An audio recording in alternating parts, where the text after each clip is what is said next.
శ్రీ రఘురాముడు వారసులే ఉదయించిరయోధ్యకు వైభవమే ఇక సీతామాతకు ఒకరు సూర్యుడు చంద్రుడు ఒకరు కనుపాపలే కదా జననికి ఇరువురు పుత్రోత్సాహమే పురుషోత్తమునికి పుణ్య ఫలమిది ఈ మైథిలికి పుణ్య ఫలమిది ఈ మైథిలికి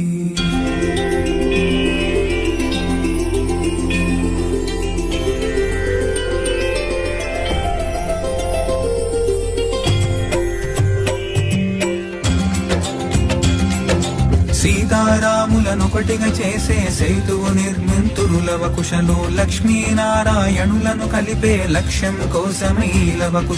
ఈ లవకుశలు